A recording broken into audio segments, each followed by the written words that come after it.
Welcome to the Bitconnect YouTube channel. Coming up in today's video, Bitconnect Limited, Texas cease and desist letter. Hello everyone, I'm Roy Murphy. Welcome back to the Bitconnect YouTube channel.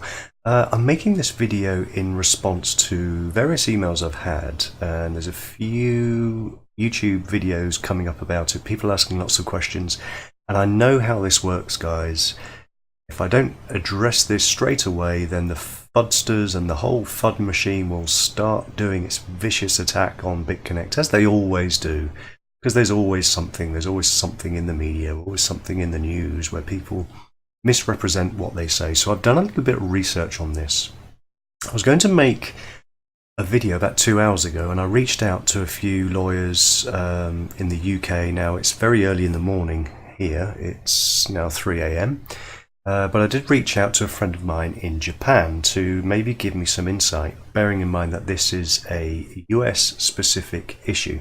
Now, I don't want to go through everything because this is quite a lengthy document, but this is from the Texas State Securities Board.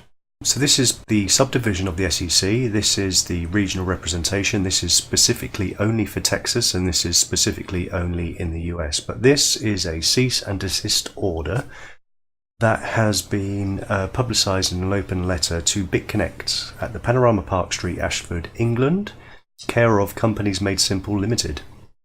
Now, what they're referencing here is the original placeholder for Bitconnect Limited, which is no longer in existence. This is a placeholder company that was set up before the Bitconnect ICO at the end of 2015, beginning of 2016, in order for the ICO process to go through and for there to be a legitimate postal address, office, etc., etc. So lots of people over the last 4 or 5 months keep referencing that company as Bitconnect, and it just isn't. If I go over here, I can show you that some of the international promoters, bearing in mind that Bitconnect International PLC, which is the company that you should be looking at, isn't actually Bitconnect the platform. This is a list of international Bitconnect promoters who have collaborated to form a single entity company for tax reasons. It's as simple as that. It doesn't actually represent a distributed system because it's an autonomous entity. So this company, which is the actual official company for Bitconnect, people asking about the limited company accounts and how the company was going to be closed down. The company was wound up in November due to, that was in 2017. So as you can see that in 6th of September 2017, that all the accounts have been made up to the 6th of March 2019. So everything tax-wise with Bitconnect is perfectly okay. This is the limited company for it. But let's go back to this document here. So like I said, I reached out to some attorneys, some people that I know. I didn't want to speak to some of the barristers that I know. Number one, I wanted to address this pretty quickly before the FUDsters came out and started taking their spin on it. And two, everyone's asleep here in the UK because it's stupid o'clock in the morning. So I reached out to another friend of mine. Now, I mentioned him in, I think it was my 3rd or 4th video, called The End of the Dollar. His name is Mikari Kashima. Now, Mikari is the division chief of Financial Infrastructure Division for the Bank of Japan. Okay, so he has a very, very high up senior position. Previously to that, he was the senior consulting counsel for the IMF. This is the International Monetary Fund, and he was based at 1900 Pennsylvania Avenue, Washington, D.C. So he was 2 blocks away from the White House. Previously, he was a former White House attorney, and I haven't seen him in a number of years until recently at the Blockchain Summit in London, where he was giving a talk. He is very, very active in blockchain technology. He knows the financial infrastructure in the United States because he worked for them for 17 years. And he also is a big advocate for Japan and the legal and financial systems adopting mining, blockchain technology for different infrastructures and different banking systems in Japan. So this guy knows his stuff. If whatever he says, I take as gospel. So I sent him this and said, please, can you help? Can you make sense of this for me? I have an informed opinion based on everything that I know, but I'm not a financial advisor. I don't know the US tax system. I don't know the SEC rules. I'm not an American. could you please give me some guidance?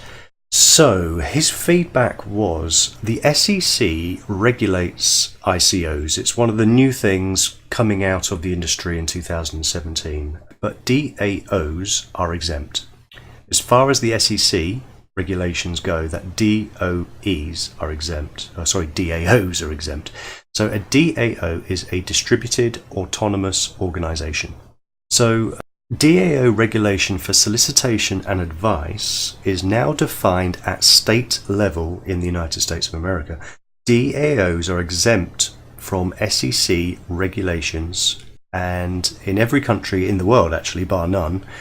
But exchanges and securities, as defined as an asset for trading as a stock, is governed in the United States of America on a state-by-state basis. Okay, this is what he told me. This is why futures markets for Bitcoin was approved by the SEC, because they are hedging on Bitcoin's price in exchanges controlled by the SEC, amongst others. Okay. So what Mikari asked me to do was to scroll down. Now you can download this. It's on the ssbtexas.gov website if you need to. Now this doesn't actually pertain to Bitconnect at all because it's the wrong address. To enforce it has to be given to a director of the company. Now all of the directors of Bitconnect are actually the senior nationals and international and continental promoters. So it's not even relevant in this case, but seeing as I can just imagine how much FUD that this will create, because I remember the previous issue where people got the wrong end of the stick about the whole limited company situation, and that just carried on for 3-4 months.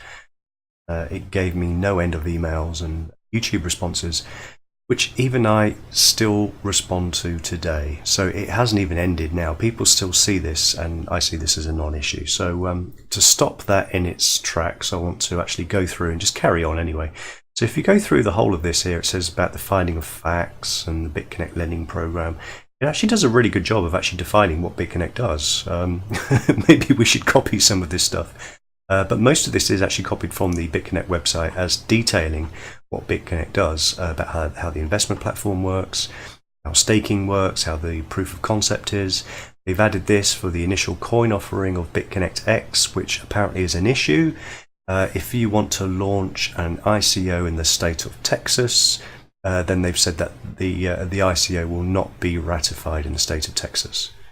Doesn't mean you can't do anything if you're in the state of Texas. It just means you can't have operations based in the state of Texas. So you have to be very specific about how you understand the wording, because again, my English is pretty good, but when you talk lawyers talk and financial talk, things can be misrepresented, and they just talk gobbledygook half the time. So I need to scroll down to this area here. So it's to do with fraud in connection with the offer of investments in the Bitconnect lending platform. So what they're saying is that these issues here, from number 40 down to clause I, could be perceived in the terms of the regulations from each state under the guise of the SEC as potentially being licensable for registration because of the possibility that fraud may occur.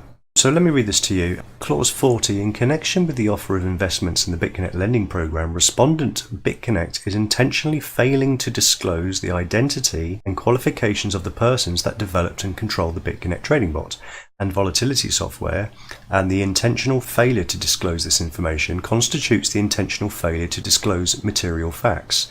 So what they're asking here is, if anybody wants to do anything in the state of Texas that is encompassed by this statement here, they require the state of Texas to be able to authenticate and ratify that there are KYC regulations intact so that they can track everything. Clause 41. Respondent Bitconnect is representing the Bitconnect lending program as a safe way to earn a high rate of return on your investment without having to undergo a significant amount of risk, which is misrepresentation of a relevant fact because respondent Bitconnect acknowledges significant risks associated with virtual currencies as well as the Bitconnect lending program, including but not limited to the following: legislative and regulatory changes or actions of the state, federal or international. See, this is my inbox blowing up. Texas lawsuits. This is 20 emails I've had, so this is why I'm addressing this video right now. Transactions in virtual currency such as Bitcoin are irreversible and accidental transactions may not be recoverable. Oh my goodness me. People who are financially free and sovereign having to take responsibility themselves for sending it to the wrong address. Fancy that! Oh, weird. Clause C, the volatility and unpredictability of the price of virtual currency relative to the fiat currency may result in significant loss over short periods. So the government of the United States must track everything you're doing and making sure you pay your taxes. Any technological difficulties experienced by the Bitconnect system may prevent the access or use of members' virtual currency temporarily or permanently, depending on the severity of damage. There are risks associated with the trading and investing. If there should be a system failure, hacking incident, or technical failure, these terms apply to the members. Members should note that there is no guarantee of daily profit or lending. Well, that is black and white on the website anyway. Bitconnect reserves the right to institute and implement new rules of paying interest and capital should Bitconnect lending fail in any way. Well, that isn't the case at the moment because the KYC regulations came in December 2017, which prevents that from happening, and that is SEC regulated. Come on guys, keep up. Bitconnect reserves the right to change the lending algorithm and interest payments and capital back system, and there is no guarantee of invested capital if the lending system fails due to any of the reasons mentioned above. And it carries on and it defines materially misleading and deceptive statements about how Bitconnect works and how merchant vendors and other parties may decline to accept virtual currencies such as Bitconnect coins. And if you want to do that, then you have to go through a central exchange monitored and ratified by the SEC. So there is a Bitconnect ban on DOAs in the state of Texas until they reveal auditable accounts of their transactions and perform KYC regulations. So KYC regulations have been in effect since December on the Bitconnect platform. This is a regional issue. This is a misrepresentation of the rules, and this is because each individual state has been given the authority to decipher what they think about DAOs, because there is no governmental ratifiable precedent on how to deal with things like Bitconnect. The long and short of it is that it's only classed as a security if you are trading in the fiat currency. Now, Bitconnect has always been and will always be a crypto-to-crypto exchange. It is not ratifiable. The SEC does not, so far as their jurisdiction comes, it doesn't come under that jurisdiction. But because they don't know what to do with it, they're just saying, well, we do not allow anyone who wants to open an exchange in the state of Texas to be able to audit, manipulate, become part of a system that isn't regulatable by the state of Texas. So if we go over now to the terms of conditions, when you sign up to Bitconnect, it is very, very clearly stated in the terms of service that there is a no solicitation or advice clause. I'm going to read this to you. I know you can read it yourself, but I want to make this absolutely, undeniably fact. This has always been on here. If you go back to one of Jedi Knight's very early videos, you will see that the very first video he did, it was on the terms of service for Bitconnect. And he actually covered the no solicitation or advice area and all the risk disclosure areas of the terms of service of you getting into a contract with Bitconnect. So it says, neither this website nor any of its content shall constitute a recommendation, solicitation or offer to buy or sell any securities, assets or any other financial instruments or provide any investment advice or service. That goes without doubt. That is a fact. The information contained in this site has been prepared without reference to any particular user's investment requirements or financial situation. The information and services provided on this site are not provided to any person or entity in any jurisdiction where the provision or use or thereof would be contrary to applicable laws, rules or regulations of any governmental authority. You acknowledge that you are not relying on the Bitconnect or any of its affiliates or consultants in making an investment decision. Always consider seeking the advice of a qualified professional before making decisions regarding your business and or investments. Bitconnect does not endorse any investment or shall not be responsible in any way for any transactions you enter into with the members. You agree that the Bitconnect and its affiliates or consultants will not be liable for any loss or damages or any sort of incurred as a result of interactions between you and Bitconnect members.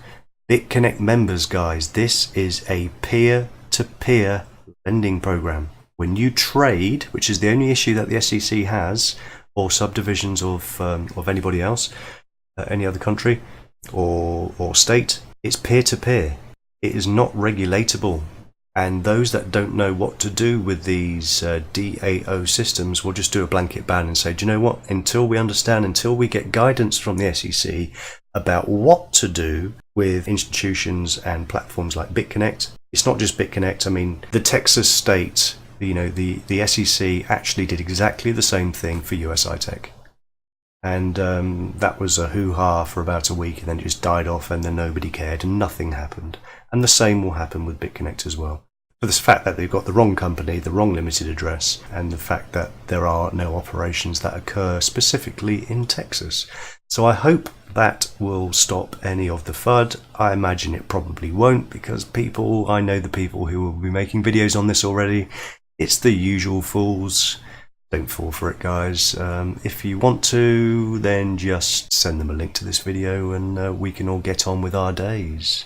Talking of which, getting on, we're now 4 days away from the Bitconnect X launch. I hope you're ready for it. There is a live stream on this website on midnight. We'll start off about 10 to midnight on the night of the 9th or the morning of the 10th. Work out your own times based on your own time zones. And also don't forget, talking of Jedi Knight, I'm doing a live stream. We're doing a podcast with Jedi Knight on the 13th of January. I didn't give the time in my last video. It's 3 PM UK time. I think that's 10 AM on Saturday the 13th. That is Eastern Standard Time. So, till then, I'm Roy Murphy. You've been watching the Bitconnect YouTube channel, and I'll see you in the next video.